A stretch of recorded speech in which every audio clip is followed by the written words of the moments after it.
Pensamientos Surrealistas, el programa donde los pensamientos no tienen filtro.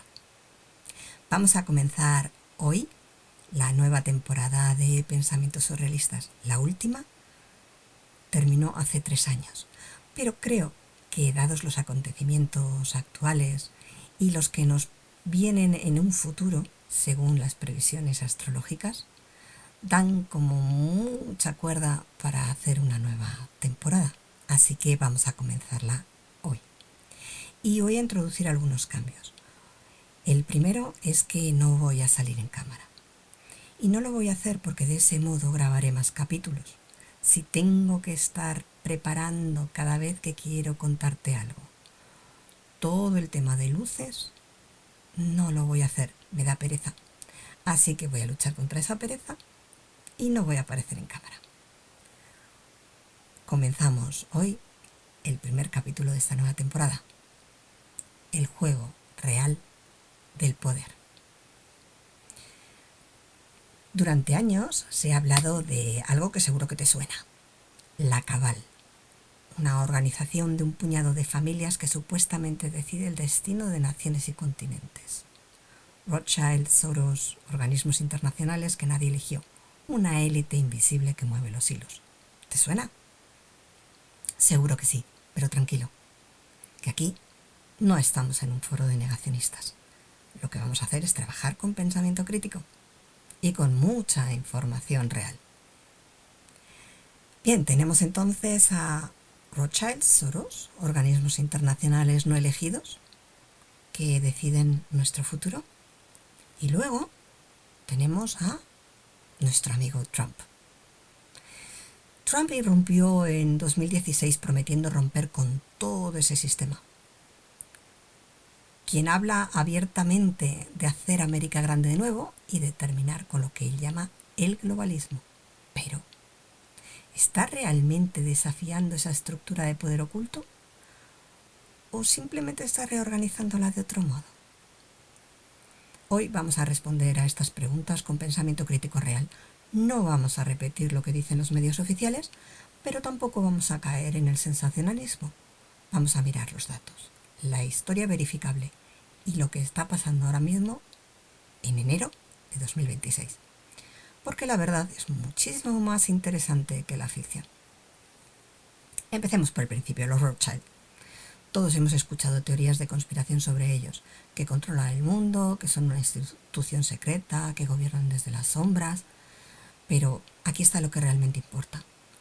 No tienes que creer en teorías de conspiración para entender que los Rothschild tuvieron un poder extraordinario y verificable que cambió la estructura misma del mundo.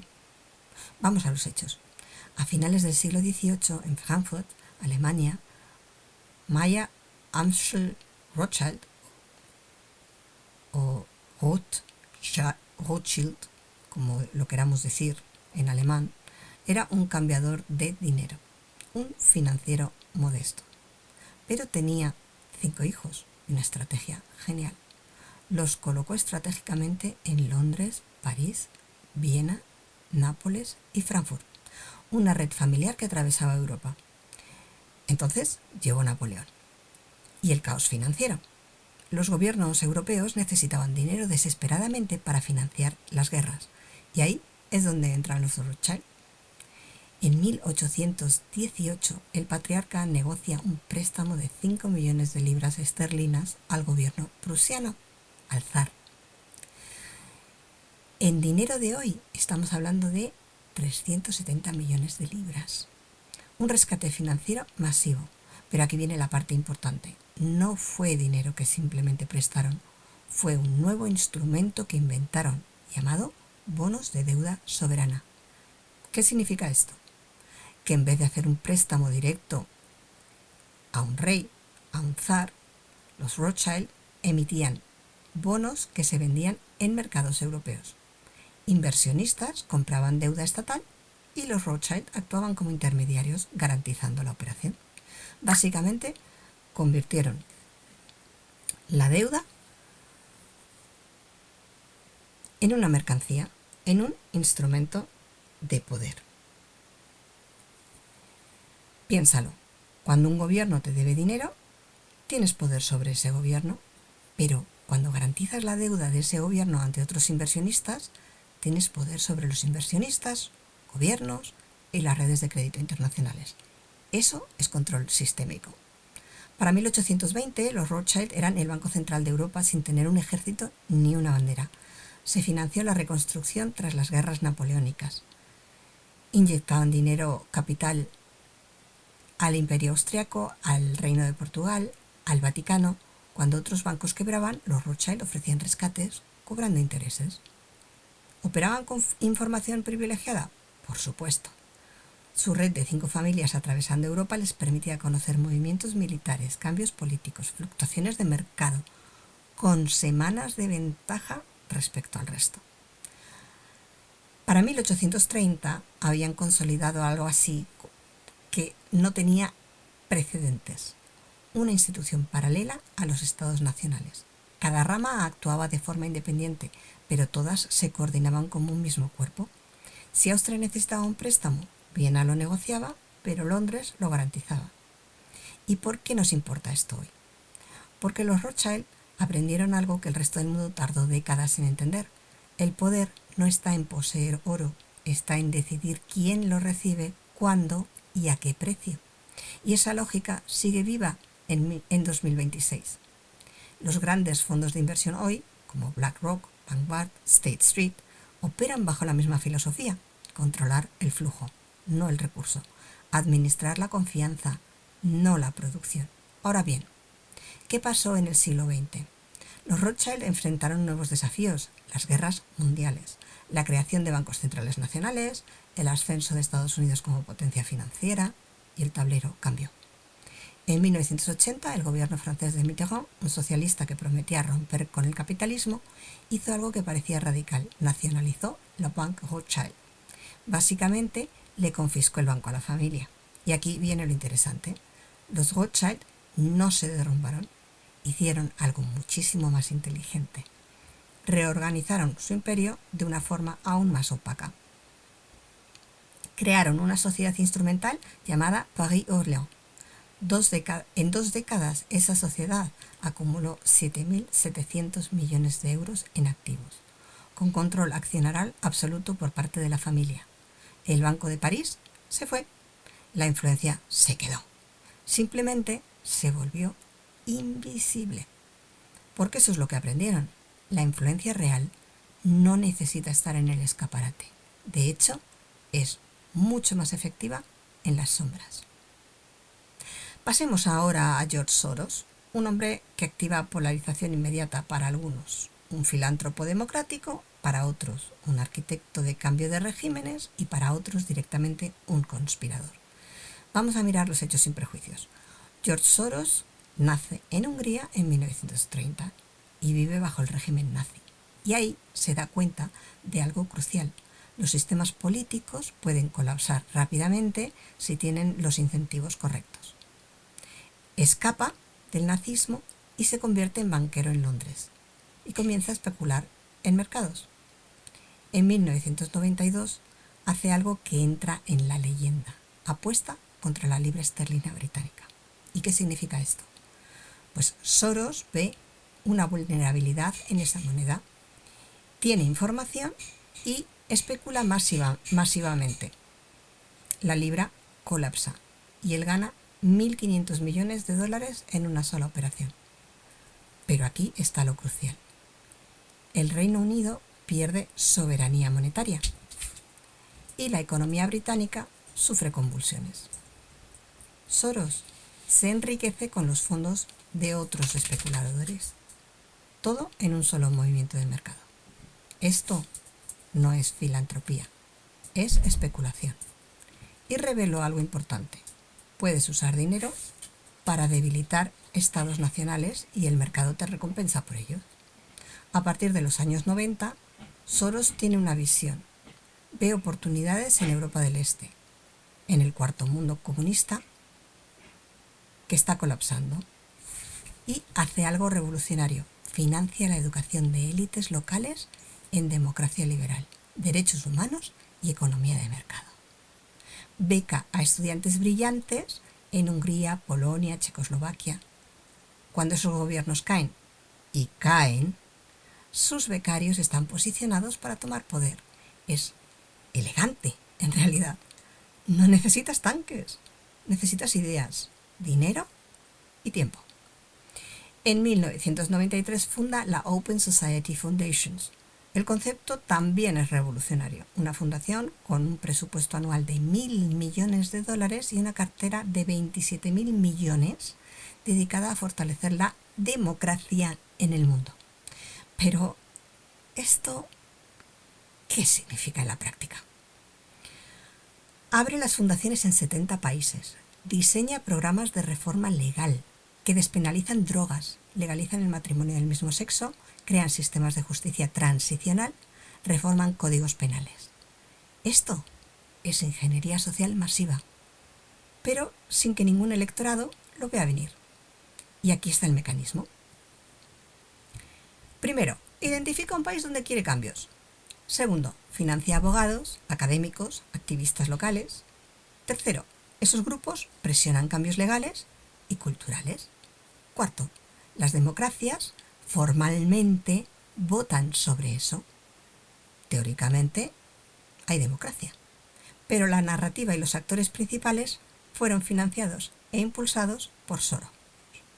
El país, quinto, el país resulta transformado. Ahora salta a 2023-2025. Soros es ya muy viejo, tiene 95 años, pero sigue activo. Su hijo, Alexander, toma las riendas de esta Open Society Foundation en 2022.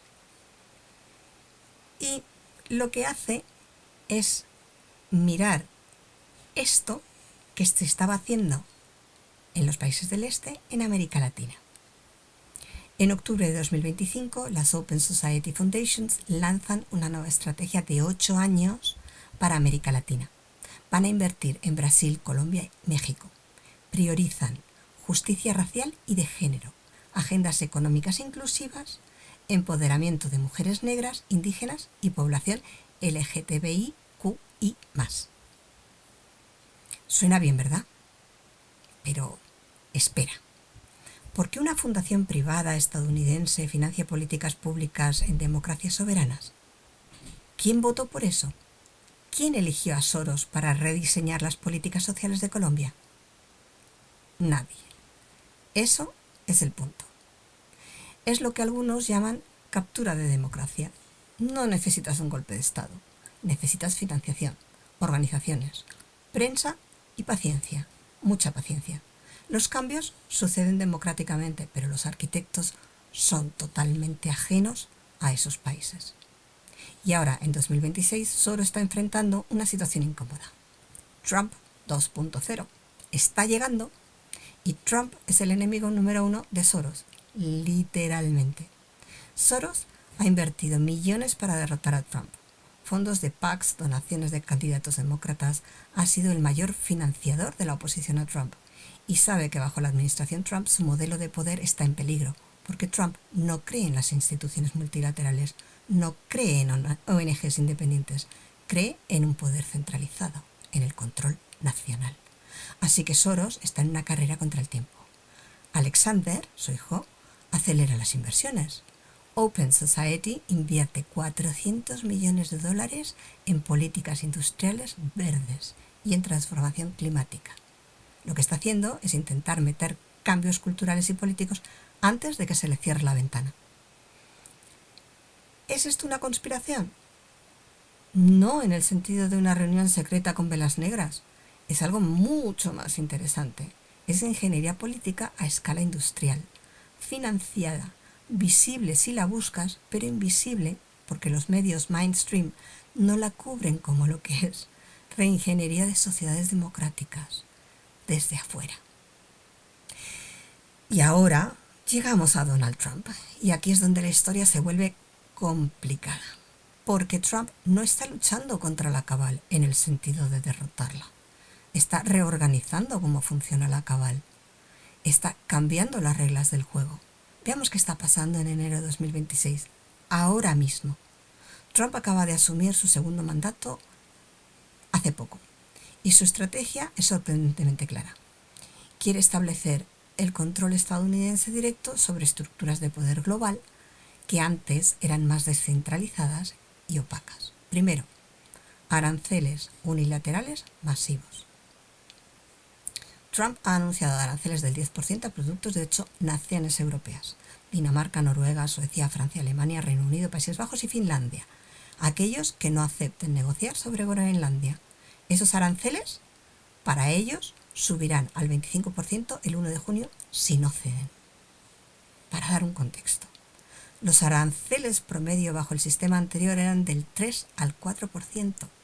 Trump está amenazando con elevar esos aranceles efectivos a un 17%, potencialmente un 20%. Estamos hablando de una ruptura del sistema de comercio internacional construido tras la Segunda Guerra Mundial. Pero aquí está lo más importante. Esto no es Trump siendo errático, es Trump siendo claro sobre su objetivo: recentralizar el poder económico global en Washington. ¿Cómo?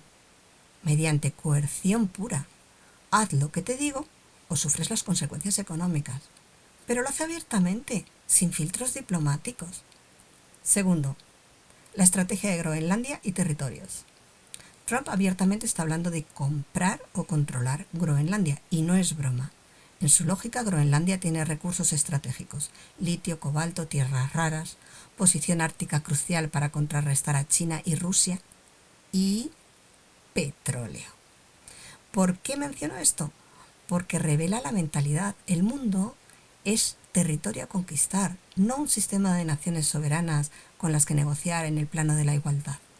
Es el imperialismo del siglo XIX, pero con el lenguaje del siglo XXI. Y lo interesante es que Trump lo dice en voz alta. Tuitea su estrategia, no la oculta en documentos clasificados. Es imperialismo sin las ropas diplomáticas. Tercero, reorganización de América Latina bajo control directo de Washington. Su secretario de Estado es Marco Rubio. Rubio tiene historia directa en operaciones de cambio de régimen. Fue el arquitecto clave del golpe en Bolivia en 2019 y su cartera ahora es América Latina bajo Trump. ¿Qué significa esto? Pues la presión para alinear gobiernos con Washington, bloqueos a gobiernos que se resistan, Venezuela, posiblemente Cuba nuevamente, inversión en actores proestadounidenses y control de recursos naturales críticos. Pero nuevamente, esto se hace abiertamente. Trump no disimula que quiere el dominio regional, lo anuncia. Y cuarto, la privatización del poder estatal estadounidense. Aquí es donde se vuelve particularmente interesante. Trump ha normalizado algo que antes era tabú: los conflictos de intereses sistemáticos en la administración presidencial. Sus empresas siguen operando mientras es presidente. Corporaciones pagan por acceso a sus funcionarios. Musk, que ahora tiene influencia directa en política exterior, opera X, Tesla, SpaceX, 3 empresas que dependen de decisiones gubernamentales. Thiel, su asesor, tiene inversiones en criptografía, tecnología y defensa. Pero nuevamente, esto es visible, documentado, no oculto en reuniones secretas de Rothschild en castillos europeos. Es oligarquía corporativa transparentes. ¿Y Soros en todo esto? Soros está viendo cómo su modelo de poder se desmorona. Su arquitectura, instituciones multilaterales, ONGs independientes, influencia a través de redes opacas, es exactamente lo que Trump está atacando. Trump dice: la ONU es una basura, no voy a seguir sus reglas. Soros dice: las instituciones internacionales son vitales para la democracia global. Son 2 visiones de poder completamente incompatibles. Por eso Soros invirtió decenas de millones intentando derrotar a Trump. Sabía que si Trump ganaba, su modelo de influencia global estaba en peligro. Y perdió. Y aquí está la pregunta que es necesario responder. ¿Existe la cabal? La respuesta honesta es que depende de lo que entiendas por cabal. No existe una conspiración monolítica donde Rothschild, Soros y otros se sientan en una mesa oscura decidiendo el futuro del mundo como si fuera ajedrez. Esa es al menos mi opinión. Pero sí existen dinastías financieras con poder histórico verificable. Sí existen redes de influencia global financiadas y coordinadas. Sí existen instituciones que trascienden democracias nacionales. Sí existen oligarcas tecnológicos con influencia directa en política. El error que cometen las teorías conspirativas es unificar estos actores como si tuvieran objetivos comunes, porque no los tienen necesariamente. Muchas veces compiten entre ellos. La verdad es mucho más matizada. Tenemos el modelo 1, el globalismo liberal desde 1990 a 2025, un poder descentralizado a través de instituciones multilaterales, influencia mediante soft power, financiamiento de cambios sociales y presión diplomática. Los actores: Soros, familias financieras internacionales, Clinton, Obama. El objetivo: reingeniería de naciones para crear un orden liberal internacional. Tenemos un modelo 2, imperialismo nacionalista, desde 2016 a 2026 y muy probablemente en adelante. Un poder centrado en el Estado estadounidense, influencia mediante coerción económica y militar directa. Los actores: Trump, oligarcas tecnológicos y militares estadounidenses. El objetivo: la supremacía estadounidense explícita. Trump no está derrotando a una cabal oculta, está reemplazando el modelo de poder global por uno diferente que le conviene más a sus propios intereses y al de sus aliados. ¿Es esto mejor para el mundo? No necesariamente. ¿Es esto peor? Tampoco necesariamente. Lo que sí es más visible, más brutal, menos mediado por las instituciones que al menos predicaban legitimidad democrática. Antes, el poder global se escondía detrás de derechos humanos, democracia, desarrollo sostenible. Ahora Trump simplemente dice: voy a ser duro, voy a ser fuerte, voy a ganar. Es más honesto, en cierto sentido, y más peligroso, en otro. ¿Qué pasará en 2026? Bien, Soros tiene 95 años. Probablemente no sobrevivirá esta década. Alexander toma las riendas de la Open Society. Las inversiones se intensificarán en el sur global, América Latina, África, intentando contrarrestar la presión de Trump. Pero es muy probable que sean batidas en retirada comparado con lo que fueron en sus inicios. Trump muy probablemente consolidará el control sobre América Latina, posiblemente sobre partes de Canadá y del Ártico. Seguramente establecerá precedentes nuevos de intervención económica directa. Y si es así, forjará nuevas alianzas con oligarcas tecnológicos que ahora tienen poder de Estado. Los Rothschild continuarán, como siempre, adaptándose. Su modelo de poder es tan flexible que pueden operar bajo cualquier régimen. Bajo Trump simplemente buscarán colaboración. Bajo Soros buscaban influencia paralela. Europa tiene pinta de que va a ser el perdedor más claro. Dividida, económicamente presionada por aranceles, militarmente debilitada. Se pierde la arquitectura multilateral que se construyó después de 1945. China y Rusia, pues probablemente continúen su ascenso aprovechando la fragmentación occidental. ¿Cabal? No, para nada. Reestructuración de poder global, eso sí.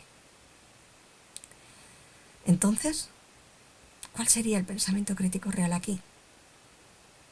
Pues, primero, no rechaces las ideas porque solo suenan conspiratoriales. Los Rothschild tenían poder extraordinario. Soros sí financia cambios políticos en democracias soberanas. Trump sí está buscando dominio global más explícito. Estos hechos están documentados. Segundo, no creas en monolitos. No existe la cabal como una entidad única. Existen estructuras de poder que a veces se alinean en intereses y a veces compiten entre ellas. Es mucho más complejo que buenos versus malos. Tercero, observa lo que es visible. Trump no oculta su estrategia, está en Twitter, en discursos públicos, en decisiones documentadas. El poder global en 2026 es menos secreto que antes, no más.